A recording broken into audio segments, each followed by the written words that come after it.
hinahanap ka ng mga pulis. Yes po. Ito lang, lately sir, nakuha na ng CCTV ko sa bahay. Sabi ng mga kapitbahay ko, marami daw pulis doon. Naglalakad daw ako na merong barel. Which is hindi na ako nauwi dun sir from start na nagpunta ako dito sa inyo. Kaya ako lumapit sir, baka kasi huliin nila ako at taniman na kung ano-ano, mahirap naman po yun. So sino ang pumunta sa inyo sa bahay mo ng mga pulis at bakit daw sila pumunta rin sa iyo? Sir, na-identify po nung ex-o ni Cap, yung nagpunta sa barangay, si Jojo Malaluan. Yun po yung nagtatanong sa akin. Bakit ka raw tinatanong? Ano daw ang dahilan? Nagpapanggap daw po akong sundalo. Sarge, mayroon daw atang isang pulis, Jojo Malaluan. Ito ba'y pulis?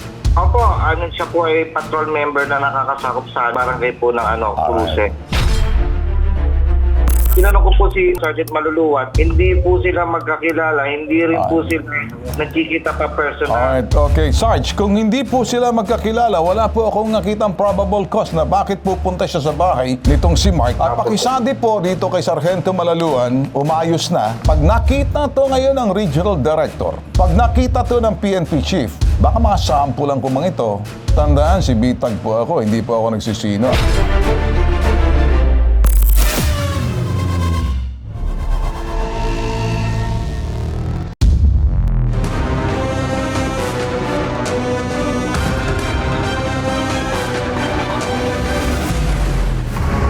Lumapit po ako sa hashtag ipabitag mo. Gusto ko po sanang i-complain yung mga pulis na pumunta po sa aming barangay at nagtatanong po ng aking background. Meron na po akong natatanggap na pagbabanta. Balak nila akong kasuhan or arestuhin dahil nga nagpapanggap daw akong isang sundalo. Ang kinakatakot ko po, baka po ako ay biglang arestuhin at taniman ng kung ano-ano man. Kaya po lumapit po ako dito kay Sir Ben Tulfo para po mabigyan ng aksyon yung aking healing at ma-verify po kung bakit po nila ako pinaghahanap. Wala naman po akong nagawang kasalanan. Take this. I'll handle this. Gusto ko malaman lahat, pati provincial director kung sino. Boss! Bossing! Boss! Sasagot Oy, makinig ka ha. Sa Bitag to, ako kausap mo si Ben Tulfo ka. Nagbabanta ka raw, tumigil ka ha.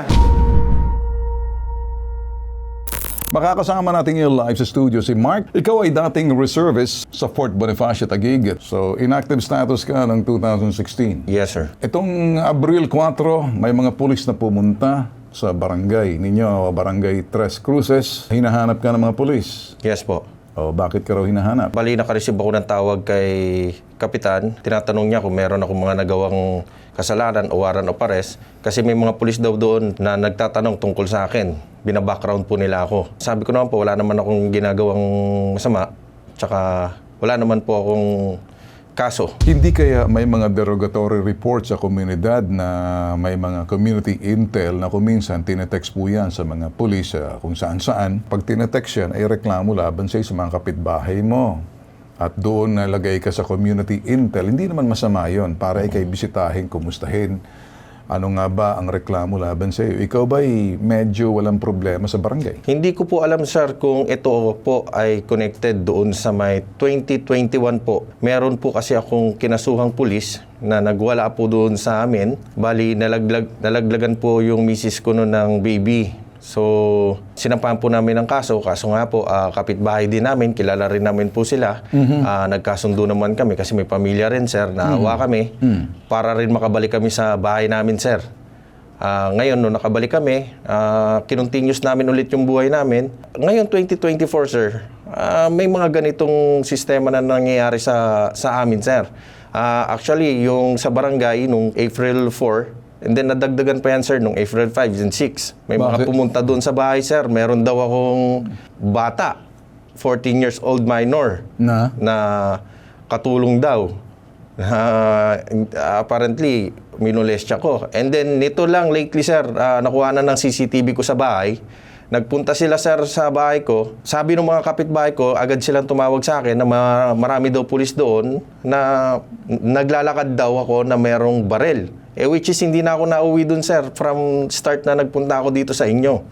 So, kaya ako lumapit, sir. Baka kasi huliin nila ako at taniman ng kung ano-ano, mahirap naman po yun. Okay. Mabuti ka mo, sinabi mo sa akin, ano? Lahat ng bagay may dahilan. Apo. Either nayayabangan sa'yo, either nakabangga mo, either nagkaaway kayo, kaya nagkaroon ng problema. Ngayon, sige. Si Cap Edward Toledo, nasa telepono, Barangay Trascuses, Tansa, Cavite. Cap, magandang umaga sa'yo, Cap. Apo sir, magandang umaga po. Cap, ano bang naging problema sa barangay, Cap? Wala naman sir na bad record po yan sa barangay eh. Ang naging usapin lang po yan nung time na 2020 o 2021 po. May nakaaway lang po siyang police regarding sa family problem po nila.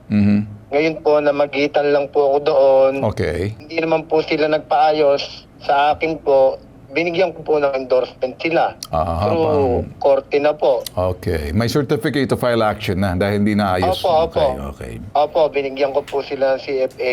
Okay. So, doon sa parting yun, ano bang naging problema ron? Ito'y away barangay, away kapitbahay, away, ano bang nangyayari? Hindi pagkakaintindihan? Opo, hindi pagkakaintindihan po, away kapitbahay. Alam ko okay po sila ngayon. Hindi ko lang po alam kung bakit may mga ganyang issue pa uli kay Mark. Okay. Hindi Bilang isang ama ng barangay, Kap, anong pagkakilala mo rito kay Mark? Ako gusto ko maging balanse, Gusto ko lang, Apo ba? okay, baka sakaling maitulong mo sa amin, diretsuhin mo na ako, ang totoo. Kinakailangan ko ng, validation sa kinakailangan ko ng, ano ba yung eyeball mo rito, anong nakikita mo rito? Nakilala ko po yan sa amin bilang nasa sakupan ko po ng subdivision. Okay. Nakilala ko po yan nung ako'y hanggang kapitan po ngayon. Siya po ay officer ng HOA po, BOT. Okay. So, good. Naging close ko, naging Close. kaibigan ko po siya kasi po naging BOT, siya po yung may hawak ng sports. Yun, umpisa Okay. po noon. So, good standing sa Makatuwid, good standing in the community kung titingnan natin. Apo. Walang Naging reklamo ng officer. kapitbahay maliban dun sa pulis, walang pananakot, walang pang-abuso itong si Mark. Meron naman pong nakakaalitang kapitbahay pero mga simpleng bagay po naayos naman po nila. Alright, di okay lang yon. So, Apo. hindi ba naman si Mark or nasa mata ng mga pulis for community intel? Base po sa record sa aking barangay, drug cleared barangay po kasi ako eh. Siya po ay wala pong record na nasa drugs watchlist ko po. Wala Alright, po. okay, sige. Ako'y maraming salamat po, Kap. Wala na po akong tatanong sa inyo kasi po kayo bilang Maraming salamat din po. Thank you, ha? Apo. Okay, sige, Kap. Thank you po. Alright, Sige po, alright, Apo. okay. So, sino ang pumunta sa inyo sa bahay mo ng mga pulis at bakit daw sila pumunta ron sa iyo? Sir, na-identify po nung ex-o ni Cap, yung nagpunta sa barangay, si Jojo Malaluan. Hindi ko po alam kung anong rango. Yun po yung nagtatanong sa akin. Bakit ka raw tinatanong? Ano daw ang dahilan at bakit nagtatanong? Nagpapanggap daw po akong sundalo. Hindi ko alam kung saan nakuha yung mga ganong... Sige. Ano. Alright, sige. Dito, sa linya ng telepono, si Police Senior Master Sergeant Israel Belilla. Magandang umaga po sa inyo, Sarge. Sir, magandang umaga po sa inyo, sir. Okay, Sarge, maraming salamat sa pagtanggap po ng tawag po namin, Sarge. Apo, sir. Sarge, ako'y tatanong lang, may lumapit po sa amin dito, mayroon daw atang isang pulis daw nagpapakilala. Titingnan ko muna kung ito nga ba'y nasa listahan natin, Jojo Malaluan. Ito ba'y pulis? Sir, opo, siya po ay patrol member na nakakasakop sa Okay. sa barangay po ng Cruce. Police patrol officer siya, tama? Apo, sir. Alright. Tanong ko sa kanya, anong trabaho niya? Siya ba'y nasa Intel? Nasa patrol po. Patrol. Trabaho po sir ay magtikot, police visibility po sa mga area po na nasasakupan po nila. Apo, sir. Wala ka bang dispatch or report mula dito kay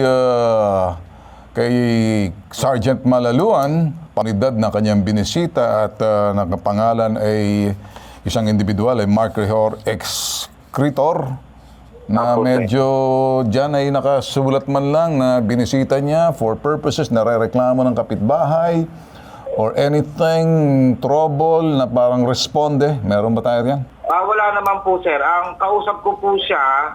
Sinong siyang pong kausap niyo? Si Jojo o itong si Mark? Si Jojo, sir. Si Jojo Malaluan, sir. Opo. Ano bang issue ni Jojo, ni Jojo kay Mark? May personal na alitan ba? Wala po. Hindi po siya, tinanong ko po si Malaluan, Sergeant Malaluan, hindi po sila magkakilala, hindi rin po sila nakikita pa personal. Alright, okay. Sarge, kung hindi po sila magkakilala, wala po akong nakitang probable cause na bakit pupunta siya sa bahay nitong si Mark na wala namang responde, wala namang report, walang reporting party. At pakisadi po dito kay Sargento Malaluan, umayos na kasi naintindihan ko yung nature ng patrol officer kung police. Naintindihan ko yung intel, naintindihan ko lahat na trabaho pagdating sa police. Kung itong si Malaluan ay nag-iimbestiga, nagtatanong sa mga kapitbahay, wala na sa pudar niya, wala na sa trabaho niya, ang tawag ko niyan, grave threat na po yan. O nagpaparamdam siya ng takot para makaabot doon sa kapitbahay ng mga nitong si Mike na lumalabis na siya sa kanyang trabaho. Maliban na lamang kung meron siya mapapakitang intel sa bitag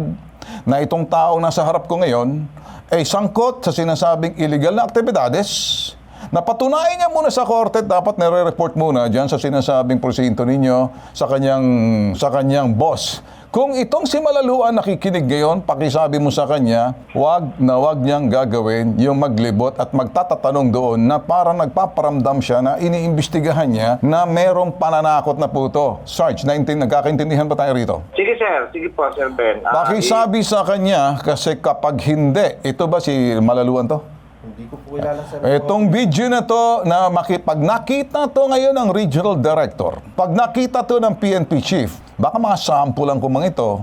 Tandaan, si Bitag po ako, hindi po ako nagsisino. Sarge, narinig mo ba ako? Sige po, sir. Iimbestigahan po namin yan. Ay, siguro, Sarge, makaabot muna sa inyo ngayon. O, sige. Ako lang naman, wala na po sa trabaho ng isang patrol officer na kapag walang intel na hindi alam ng kanyang presinto para magsuri, mag-background check at nagpapaiwan siya ng sinasabing, leaving messages sa mga kapitbahay, di na po maganda sa tainga po namin sa bitag. So, pakisabi muna dahil kay Sargento dyan, baka pag nakausap, mapakiabot lang na hindi tama yung gawang trabaho na yan. Opo, sir. Okay. Po namin. Tatanungin po namin. Kakausapin ko rin po yung inyong Chief of Police. Sa linya ng telepono, si Police Lieutenant Colonel Eleuterio Ricardo Jr. Police Colonel Ricardo Jr., magandang umaga po sa inyo, sir. Yes, sir. Good morning po. Sir, siguro napapakinggan niyo po yung aking mga sinasabi po rito sa protocol and procedure, isang patrolman.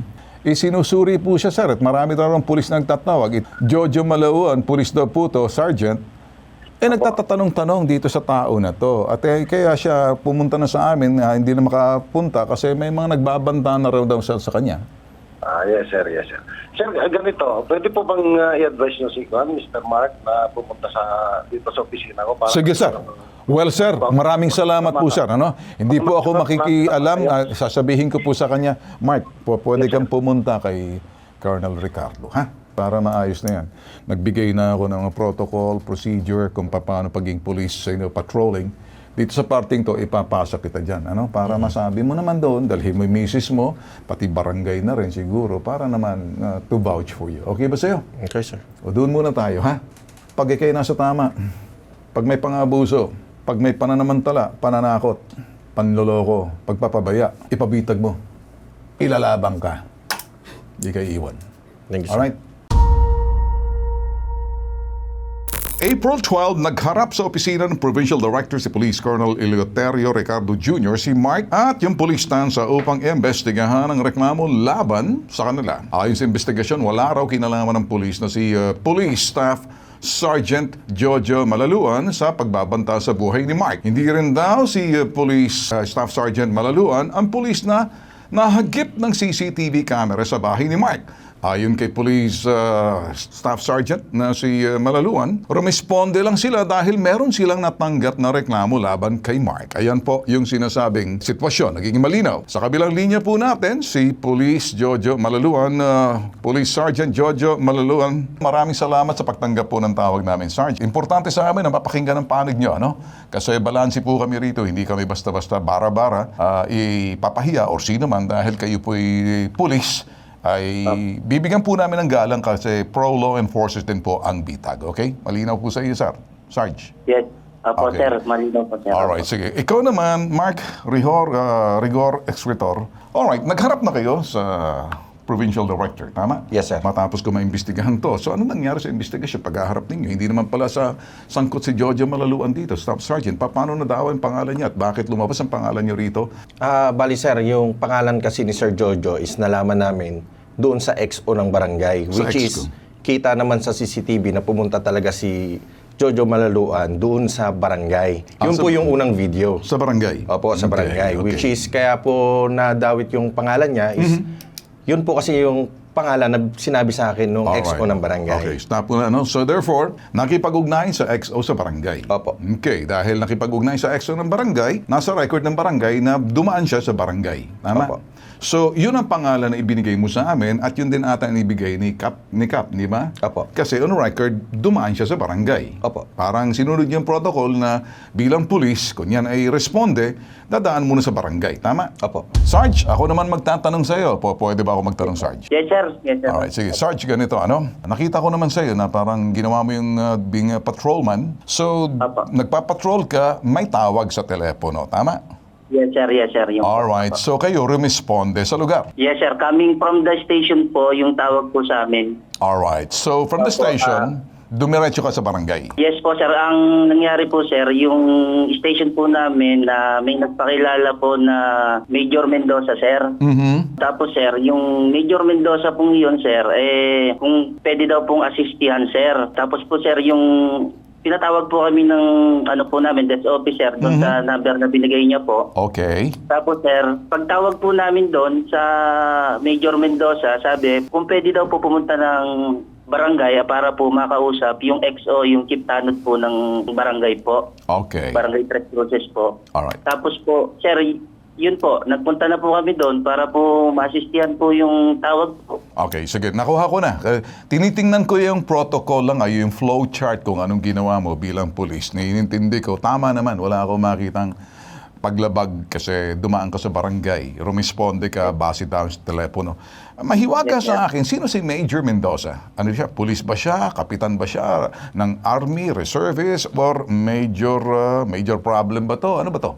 Apo. Sir, actually sir, nagpakilala po siya na ano po, na Deg Krami po. Yun po ang pakilala niya, sir. Taga Krami siya. Apo, Deg So, po siya. PNP, Yung pakilala po sa amin, sir. PNP siya. Kasi Krami. Apo, sir. Okay, Yun po so yung- therefore, we assume na yung Major Mendoza tumawag doon sa station ninyo na sinasabi Yes, sir. from Camp Crame. Yes, sir. Yes, sir. Okay, DAG. So, anong kinalaman ng Drug Enforcement Agency? Ito, gusto ko maintindihan, imbestigahan si Major Mendoza. Drug Enforcement siya, DAG.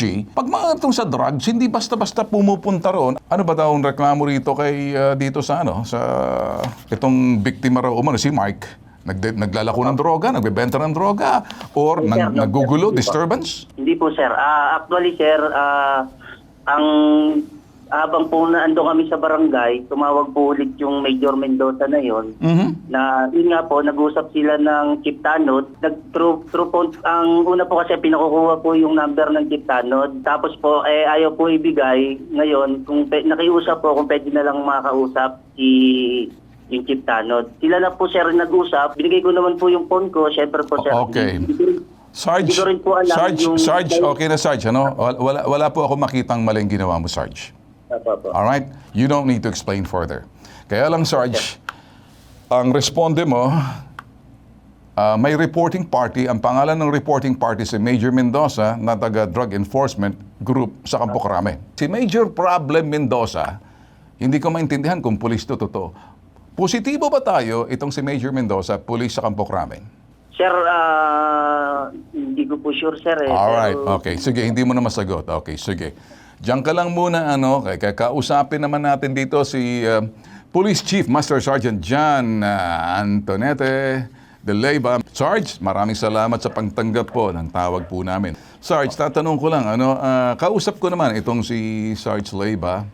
Ang tanong, why is it na kinakailangan pumunta sa barangay para alamin yung address?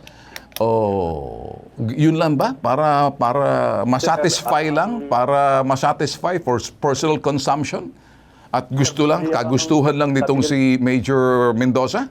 Or anong ginawa mo? Ikaw ba nag-dispatch na parang pupunta Bali, si... sir, nabanggit nga po sa akin ni Sergeant Balaluan po yun na nagbigay nga po raw ang instruction ng doc na kung pwede raw po ay tawagan yung pong nagbigay ng number na nagpakilala po Major Mendoza. Totoo ba si Major Mendoza, taga Campo Grande? Police talaga siya sa drug enforcement? Sir, yun hindi po namin Okay. So in other words, sa akin, Sergeant, pulis po kayo, Hindi niyo ba nakita yung irregularidad ng isang major sa drug enforcement kung nagpakilala siya? Tinawagan ng presinto ninyo. Paano kung peking tao lang yan, nandiyan siya sa tabi-tabi? Nag-Major Mendoza siya. Sir, Kasi ang sa akin, Sergeant, sandali lang, may protocol tayo. A police officer from Campo Grande, Central yan, from Drug Enforcement Agency na pakilala siya, calling you to say, can you check this person sa barangay? Hindi ba dapat ang protocol mo dyan, sir, sino po kayo? Ano pong gagawin namin? Hindi ba dapat ngayon, hindi ka basta magpapadala ng mga tao doon? Ang kawawa naman si Sergeant Malaluan, sinunod niya lang naman, exactly. Kaya lang yung validating, verifying, kasi una sa lahat, hindi tama na tatawagan, pupunta tayo na hindi natin kumpirmado yung tawag kung sa Campo Grande talagang totoong police officer siya o baka nagpapanggap lang siya na gustong takutin. Para ho sa akin, kung titingnan ko, intimidation to. This is an intimidation. This is, kumbaga, something else na nagpaparamdam na madadama yung presinto ninyo. Na wala namang kikinalaman. Tapos may isang pulis dito, tinuturo yung bahay nito. Nakikita ko ngayon, sino tong pulis na to? Kayo ba dito, Leiba, itong tumuturo dito sa steel gate na to, sa tindahan, sa harap? Kayo nakikita ata, Sergeant Leiba Bakit nandyan po kayo? Hindi ba? Bakit tinuturo po dyan, ayun po padlock, nakalak po. Okay, tanong ko sa iyo, bakit nandyan ka? Hindi ba, Sargento de Mesa ka? Apo. Paliwanag mo sa akin, ano ang saysay ng presensya mo sa lugar? Sir, bali may tawag po ulit na natanggap. Tanong, Opo. paliwanag mo muna sa akin. Tama bang ginawa mo? Nakatanggap ka lang ng tawag. Hindi mo ba na-verify kung totoong tao hindi? Sir Ben, hindi po direct sa amin. Galing po sa talk namin po. Saan? Na po sa provincial. Sandali, saan? Sa ano? Galing sa? Provincial headquarters po. Galing sa provincial headquarters. Apo. Sa provincial headquarters. Apo. Sino sa provincial headquarters ang nagbigay sa inyo ng instructions to go there and check it out? Parang rumiresponde kayo for possible firearms, display of firearms, illegal. Sinong source ninyo? Sir Ben, bali ang... Sandali muna, may reporting party, sinabi ko. Sinusuri kong reporting party. Apo. Kung talagang patrol officer ka, dapat may mission order ka na nanggagaling sa headquarters mo, inaatasan ka to check kung totoo, coordinate with the barangay. Yes, Sir Ben, coordinated po yan. Okay. Ano daw ang anong sinabi mo sa barangay? Bali, tinanong ko nga po kung meron po talagang pangyayari na merong may baril po na... Well, sandali. Nung una, may baril. Nagpaputok daw? Wala lang po sabi. May illegal discharge ba? May illegal display of firearms ba? Legal display lang po. Meron bang nakakita? Sir, Yung reporting party ba mismo, yung nagsasabi sa iyo, sir, nakita ko po itong si Mike, palakad-lakad siya, nakasukbit sa kanyang baywang. Ito po, ganitong oras, ganitong ganyan. Ngayon, kinuha mo lahat yung information na yan, tapos kinuha mo yung pagkatao kasi kahit sino, pwedeng tumawag sa iyo. Niloloko ka lang. Sir Ben, totoo po yung sinasabi. Ganitong sasabihin ka, sa susunod, huwag kang bara-bara. Gawin mo muna, makipag-coordinate ka sa opisyalis mo. Kaya ka may opisyalis dyan, kasi patrol officer ka. Merong di-dispatch sa iyo. Pro law enforcer, okay, taga mo sa bato. Huwag nyo nang gagawin sa susunod to. I-validate nyo muna. Kumuha muna kayo ng mission order, MO, mission order, sa inyong kapitan, para covered kayo. Mukhang hindi alam ng mga kapitan ninyo, mga opisyalis ninyo. Kayo lang dumidiskarte. Kung ako ang police captain ninyo, chief of police, ipa-squat ko kayo, bibilad ko kayo sa araw, didisiplinahin ko kayo. Mali ito Believe me, pagdating sa mga drug enforcement, pagdating sa mga other response, pagdating sa mga protocol, kabisado ko, boss O ikaw, okay, diyan ka lang muna. Ikaw, anong say mo rito? Yes, sir. Ikaw ba'y may baril? Wala, sir. Siguraduhin mo kasi baka itong mga kolokoy na to, sa kanilang estilo, kolokoy yung kanilang pamamaraan, hindi kanilang pagkatao. Baka hanapan ka, baka magsa-search warrant. So pag nag-search warrant sa iyo, bago i-apply yung search warrant, ipaalam mo sa barangay na baka trabahuin ka. Pag nag-search warrant, tawagan mo ang barangay to witness. Pag nagsa-search sila, huwag mong lubayan, dapat may tanod lahat. Tawagin mo ang kapitbahay mo, baka kasi plantahan ka. Okay, Sarge, binuking ko na kung paano kontra doon sa kontra-modus doon, tanim baril. Maraming salamat, wag nyo nang uulitin to, Sarge, ha? Tigilan nyo ng kolokoy na pagro-responde. Hindi ko sinasabi kolokoy kayo. Yung inyong estilo pa lang. Ayusin lang natin, nagkakamali tayo rito. Wag na natin pahiya yung buong Tansa Police kasi okay naman kayo. Kayong nasa ibaba, umayos kayo. Okay? Maraming salamat. Ilalarga ko na kayo. Wag nyo nang uulitin. Wala nang second shot. Wala nang susunod dito. Okay? Sige po, Sir Ben. Alright. Thank you rin. Ikaw naman, tinuruan na kita. Siguro, at this point in time, baguhin mo lang ng konti yung community relations mo. Ah? Okay? Usap tayo sa baba. Ito po, nag-iisang pambansang sumbungan. Tulong at serbisyo may tatak. Ako po, si Bitag. Ito po yung hashtag ipabitag mo.